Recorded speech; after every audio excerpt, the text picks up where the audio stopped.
Stop. Before you pour that water down the drain tonight, I need you to look at what is in that pot. That cloudy white water left over from rinsing your rice before cooking. That liquid you have poured down the kitchen drain every single evening for your entire life. University soil laboratories in 3 countries have now measured what is inside that liquid. And what they found, what they documented in peer-reviewed journals that the fertilizer industry quietly ignored, is that this water you call waste contains a combination of nutrients and living organisms that no product on any garden center shelf has ever been able to fully replicate. Not for $30, not for $60, not for any price, because what makes this liquid extraordinary cannot be manufactured in a factory. It can only be grown in your kitchen, for free, tonight.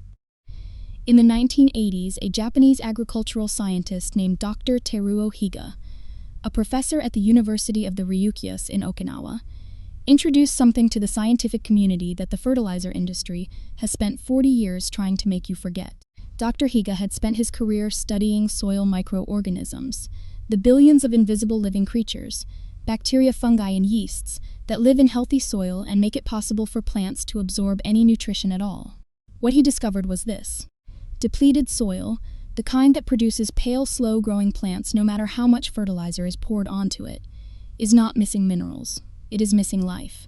The microorganisms that unlock those minerals and deliver them to plant roots are gone, killed off over years of synthetic fertilizer use that fed the plant while starving the soil. Dr. Higa called his solution effective microorganisms, shortened to EM, a carefully selected group of beneficial bacteria and yeasts that when added to dead soil could bring it back to life in a matter of weeks. His work is now used on farms in more than 150 countries. And the microbes at the heart of those formulas, the same ones that make his system work, appear naturally and spontaneously in one specific liquid that the average household produces every single evening and pours immediately down the drain. The fertilizer industry that generates $200 billion every year knows this. They have always known this, but fermented rice water cannot be patented. It cannot be bottled with a logo. It cannot be sold for $39 with a money-back guarantee. And so it was quietly left out of every gardening book published in the last 70 years. Until now. Now, before I show you exactly how to prepare this and exactly how to use it, I need to tell you something that almost every gardening video gets completely wrong. Because this is the mistake that kills more first attempts than any other single factor. Most people who hear about rice water for the first time go straight to their kitchen that same evening. They rinse their rice. They collect the cloudy white water. They pour it directly onto their plants the same night, and they see almost nothing happen. So they conclude that rice water does not work. They never try it again.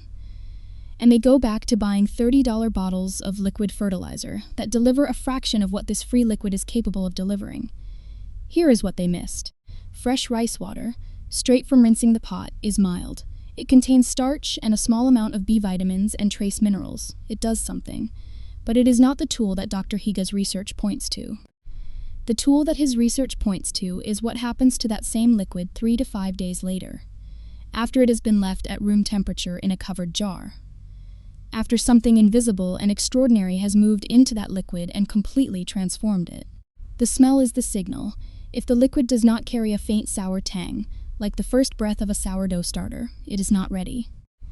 And an unready liquid is the reason most people give up on the most powerful free soil treatment ever documented by modern agricultural science. Here is exactly what happens inside that jar over 3 to 5 days, and why it transforms a mild cloudy liquid into something that university researchers have measured producing a tripling of beneficial soil microorganisms within a single week of application. When rice washing water sits at room temperature in a covered jar, away from direct sunlight, lactic acid bacteria and wild yeasts that are naturally present in the air and on the surface of the rice begin to colonize the liquid. They feed on the starches and sugars in the water. They multiply. And as they multiply, they produce a cocktail of compounds, enzymes, amino acids, B vitamins, and organic acids that are not present in fresh rice water at all. The faint sour smell that develops after 2 to 3 days is not a sign that the liquid has gone bad. It is the signature of a living microbial bloom. It is the smell of the most valuable part of the entire process arriving and announcing itself. This is the moment most people throw it away. Doing so is like throwing away the most valuable ingredient while keeping the packaging. Now here is exactly how to prepare and use this correctly. Step 1. The next time you wash your rice before cooking, collect that first wash water in a clean glass jar. The first wash is the most starch-rich and therefore the most valuable. Do not use the second or third wash, just the first cloudy pour. Step 2. Cover the jar loosely with a cloth or a piece of paper towel secured with a rubber band. Never seal the jar airtight. The fermentation process produces carbon dioxide, and a sealed jar will build pressure and potentially burst. Step 3. Place the jar in a dark cupboard or a closed pantry away from direct sunlight. Ultraviolet light damages the developing microbial culture before it can fully establish itself. Leave it completely undisturbed for 3 to 5 days. Step 4. Check for the signal. After 2 to 3 days, open the jar and smell it carefully. A faint sour tang, similar to mild vinegar or the beginning of a sourdough starter, tells you the fermentation is active and progressing. By day 4 or 5, the smell will be more pronounced, and the liquid may look slightly more opaque than when you started. That is the finished product. Step 5. Dilute before every single application without exception. This is the step that separates the gardens that transform from the gardens that burn. Mix 1 part fermented rice water into 10 parts of plain water before it ever touches your soil. Undiluted fermented rice water is acidic enough to irritate tender root hairs, especially in seedlings and young transplants.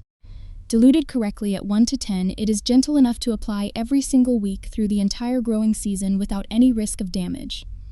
Step 6. Pour slowly and directly onto the soil at the base of your plant, not on the leaves. The fermented liquid carries organic acids that can mark or discolor foliage if applied directly. We are feeding the root zone, the underground ecosystem, not the leaves above. Use the entire diluted mixture for 1 medium-sized plant. For larger plants in raised beds, use 2 to 3 liters of diluted mixture per plant. Now here is the detail that makes this method extraordinary, and the reason Dr. Higa's work spread to farms in 150 countries. When this fermented liquid reaches the root zone, it does not just add nutrients the way a synthetic fertilizer does. It adds living organisms. Those organisms meet the existing microbial community around the roots, however depleted it may be, and they begin to rebuild it. Within 48 hours, the microbial population in the treated soil begins to grow.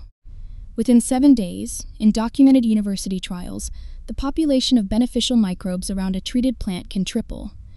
1 teaspoon of that treated soil, after 1 week of applications, holds more than 1 billion living organisms, more than the entire population of North America, packed into a volume smaller than a coffee bean. And those 1 billion organisms are now working around the clock, breaking down organic matter, unlocking minerals that were already in the soil but completely unavailable to the roots, and delivering them directly into the root zone in a form the plant can absorb immediately. This is the difference between handing a plant a single meal and handing it a working kitchen. A single meal runs out. A working kitchen keeps producing. Here is what this looks like in a real garden. A pepper plant that had not set a single fruit in 3 weeks. Leaves pale. Growth completely stopped. 3 applications of fermented rice water over 10 days. 1 pour every 3 days at the correct dilution. And by day 14, new shoots were pushing out from every leaf joint.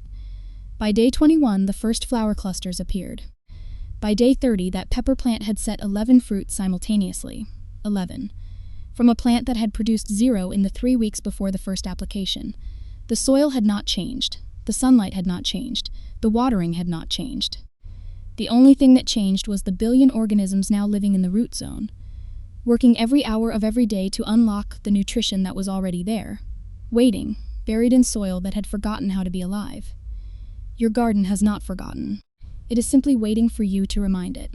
So tonight when you make dinner, wash your rice, collect that first cloudy pour in a clean jar, cover it loosely, put it in a dark cupboard, and walk away for 3 to 5 days. That is the entire beginning. The smell will tell you when it is ready. And when it is, dilute 1 part into 10 parts water, and pour it slowly around the base of your most struggling plant. Then come back to this video in 2 weeks and tell me in the comments exactly what happened, because I read every single comment personally. And nothing makes me happier than a comment that says, "I tried this and I cannot believe what I am looking at." Drop a comment right now and tell me, what is the one plant in your garden that has been struggling the most this season? because I want to know exactly which plant is about to get 1 billion new workers in its root zone. If this video showed you something that decades of fertilizer advertising buried from you, hit that like button right now.